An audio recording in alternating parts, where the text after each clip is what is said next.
Bine v-am găsit, bine v-am regăsit, dragilor din Zodia Gemeni, oriunde v-ați afla.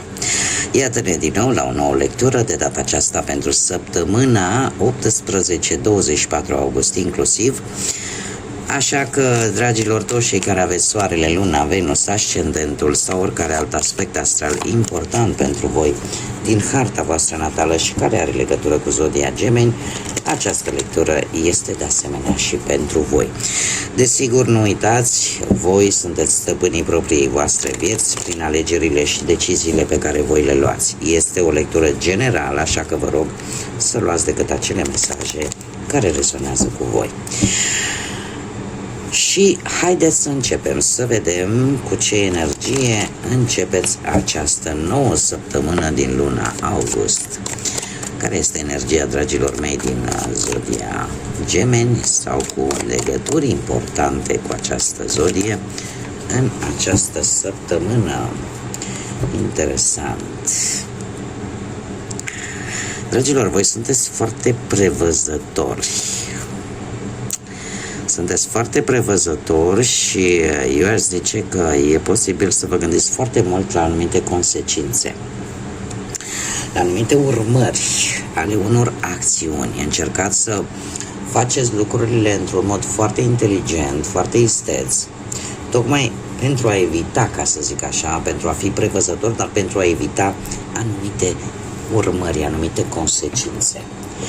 Asta poate să fie legat de orice situație, da? Profesional, financiar sau chiar și sentimental. Am un mesaj aici. O petrecere cu cineva dintr-un... Dacă n-ați fost invitați, poate o să fiți. Poate la ziua unui leu sau unei energii de legătură cu această zodie. Haideți să vedem ce vine pentru voi, dragilor din Gemeni, în săptămâna 18-24 august, pe planul profesional, financiar sau sentimental. Să vedem.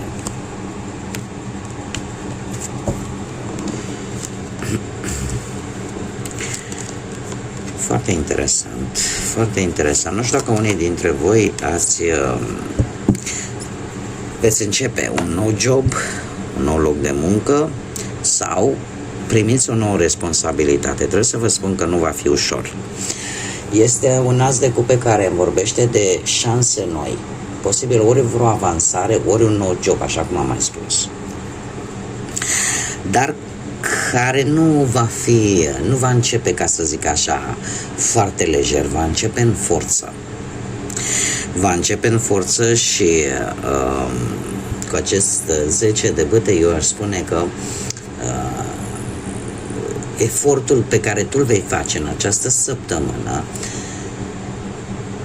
într-un fel sau altul, eu aș zice că va fi recunoscut. Da?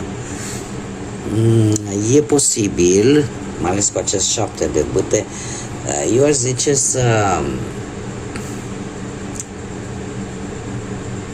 totuși să nu vă lăsați, așa cum bine vedem aici, tocmai pentru a nu suporta anumite consecințe.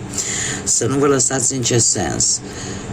Bun, că sunt lucruri care trebuie să le faci la locul de muncă respectiv. Eu din ce văd aici, e un nou angajament. Mulți dintre voi veți fi ori într-un nou job, ori la un nou contract, un nou angajament, care ți se aruncă în spate o grămadă de lucruri să faci. Se pare că îți vei folosi într-un anume fel capacitatea voastră intelectuală, istețimea voastră și retenia voastră, în așa fel încât să și faceți față la toate cerințele care vi se vor cere, dar în același timp să vă mențineți pe linia de plutire și să vă urmăriți scopul, care este foarte important în această săptămână pentru voi. Pe plan financiar. Pe plan financiar, Cred că un dram de noroc vă va ajuta să închideți un anumit aspect sau o anumită situație financiară. Poate că, nu știu, o schimbare foarte benefică care vine către voi, niște bani care vin pur și simplu, apar în viața voastră, dar care pe voi o să vă ajute să închideți ceva, să concluzionați ceva pe care îl aveați voi restant de ceva vreme, de prea multă vreme, aș spune eu.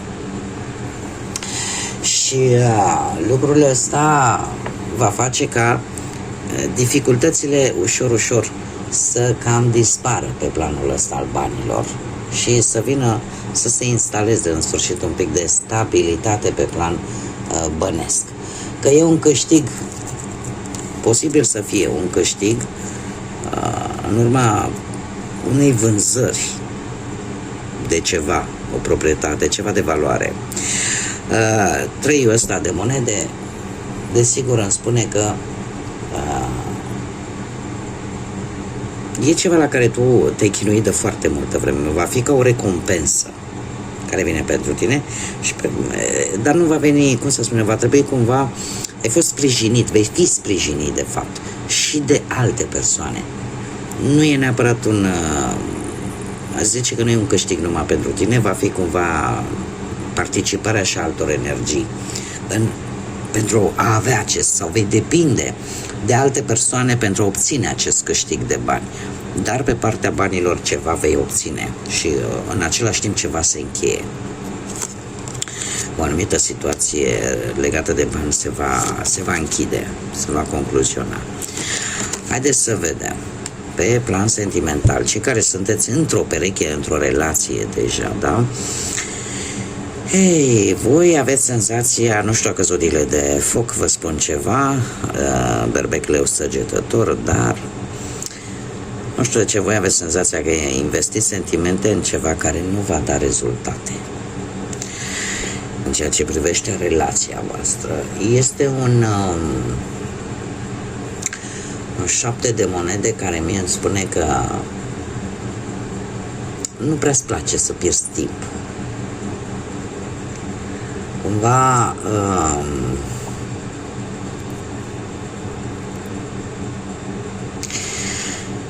e și acest cavaler de bute. Eu am impresia că e nevoie de un compromis. E nevoie de un compromis din partea nu numai a voastră, și din partea perechii voastre, ca lucrurile să funcționeze. Pentru că e ceva aici, există niște așteptări din partea voi, aveți anumite așteptări vis-a-vis de perechea voastră sau din partea perechii voastre și așteptări care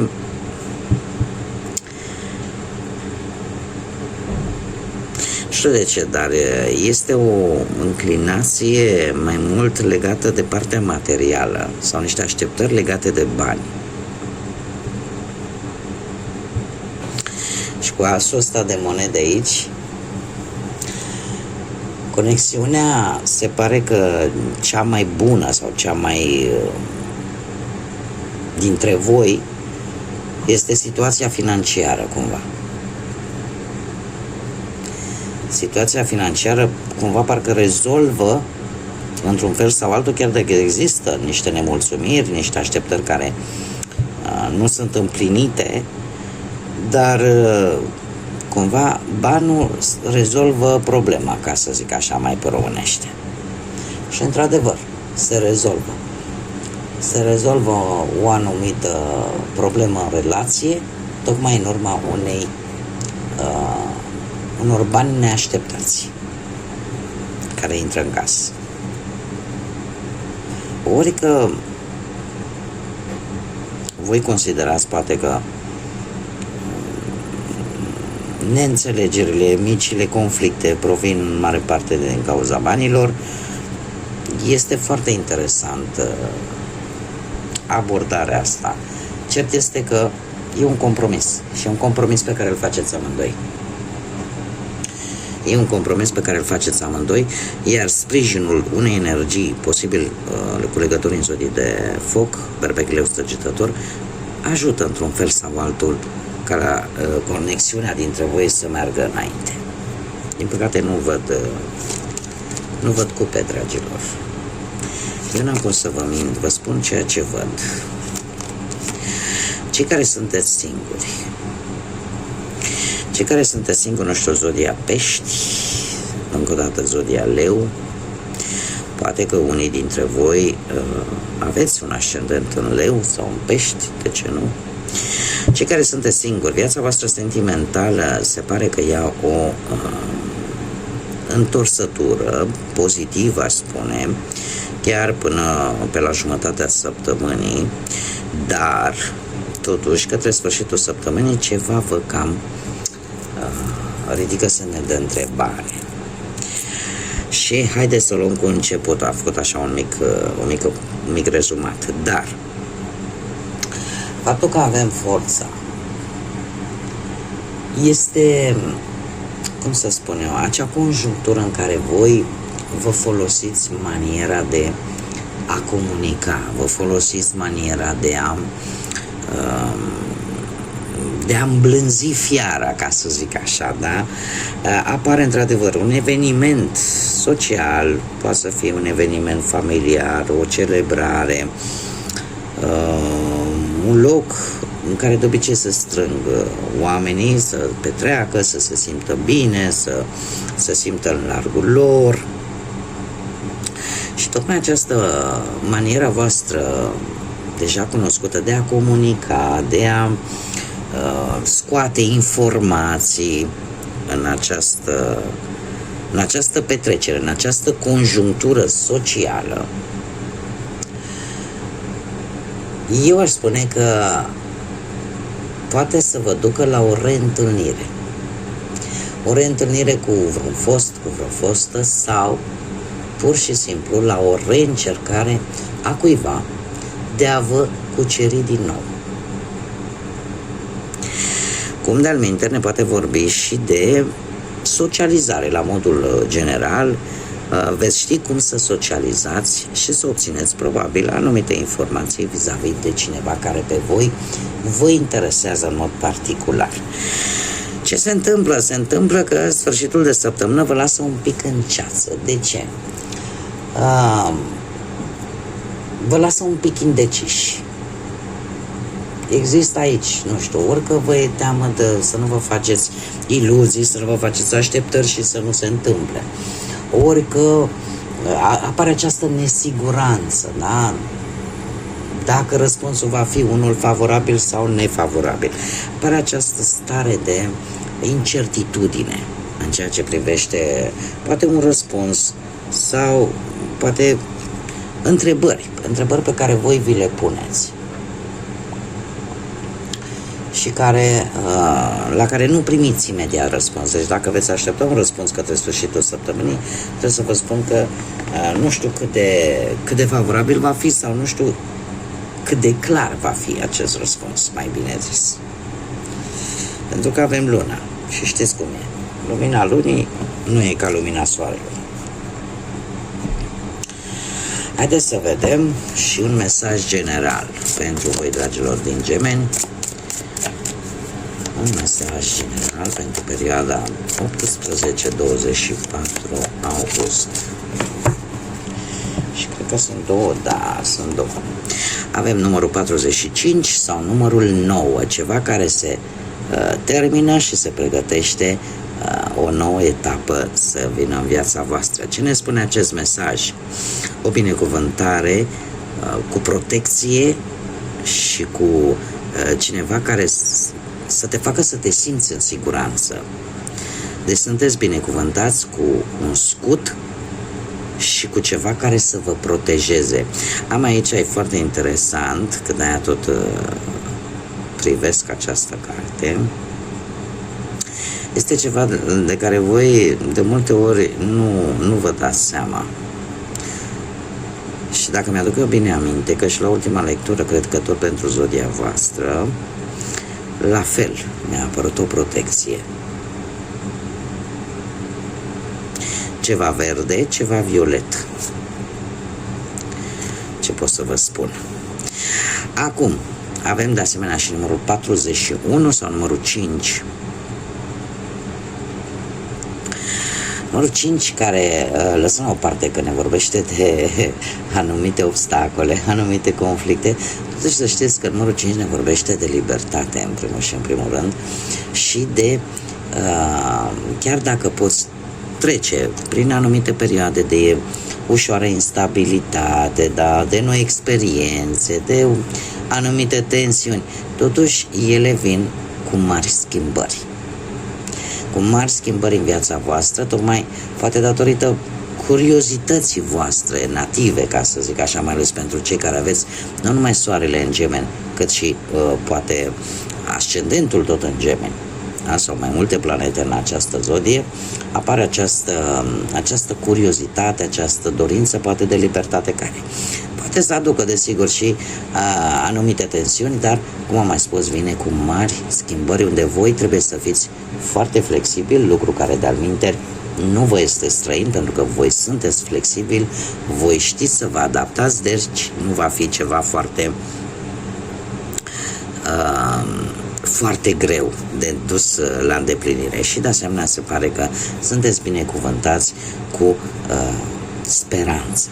Dar nu e ceva care să spuneți, domne, e un capăt de drum, de aici nu mai ies. Nu este cazul, se pare. Bun, dragilor, cam atât am avut pentru voi pentru această nouă săptămână din august, 18-24 august. Vă mulțumesc tuturor pentru prezența voastră, vă mulțumesc tuturor pentru toate gesturile frumoase pe care le faceți pentru a sprijini și a dezvolta acest canal, pentru că fără voi nu se poate. Toți creatorii de conținut știu acest lucru, tocmai de aceea și eu vă spun mulțumesc pentru like-uri, comentarii, distribuiri, faptul că vă abonați. Este un sprijin care, chiar dacă nu costă bani, costă bunăvoință, iar eu apreciez bunăvoința voastră, așa că încerc să vă ofer ce e mai bun. Până data viitoare, când ne vom reîntâlni, să aveți o săptămână liniștită, înțeleaptă și plină de lumină în suflete și în gânduri. Așa că până la o nouă lectură, numai bine și să fiți iubiți, dragilor!